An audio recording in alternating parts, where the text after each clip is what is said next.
Poetry में जब हम बोलें कि पर्सोनिफिकेशन क्या होता है, तो देखिए आपके सामने यहाँ पर दो सेंटेंसेस हैं और हमसे पूछा जाए कि इसमें कौन सी लिटरेरी डिवाइस का इस्तेमाल हुआ है, तो कैसे पता लगे।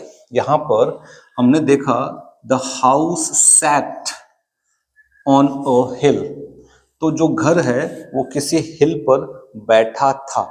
लेकिन ऐसा तो हो नहीं सकता क्योंकि बैठने का काम तो इंसानों का होता है, घर का काम तो नहीं होता है। यहाँ पर घर किसी हिल पर बसा हुआ था, इसका मतलब ये हो रहा है। लेकिन कवि कैसे लिखता है या कोई राइटर कैसे लिखा कि the house set on a hill. दूसरा सेंटेंस देखते हैं, फिर हमें बहुत आसानी से समझ में आ जाएगा। The sun called me in the morning, सूरज मुझे कैसे बुला सकता है।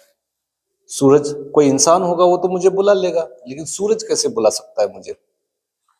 इसका मतलब ये हुआ कि सूरज उग चुका था और मैं सोया हुआ था, मुझे उठ जाना चाहिए था। इतना ज्यादा समय हो गया था कि सूरज तो उग चुका था और मुझे उठ जाना चाहिए था, मतलब ये हो रहा है। लेकिन यहाँ पर इस सेंटेंस को कुछ इस तरीके से बताया गया है कि इसमें कुछ डीप इमोशंस पैदा हों, जो पढ़े उसको कुछ और अच्छे से महसूस हो।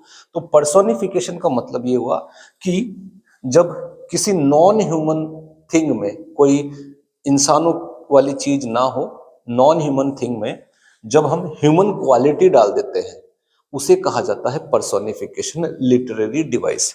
इसको हम कैसे बोल सकते हैं? हम बोल सकते हैं it is a literary device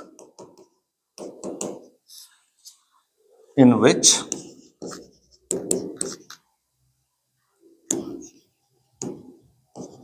human qualities are shown in non-human things। सीधी सीधी सिंपल सी भाषा में, ज्यादा डीप ले जाने की जरूरत नहीं है। तो जब human qualities non living things में दिखाई जाती है, उसे कहा जाता है कि ये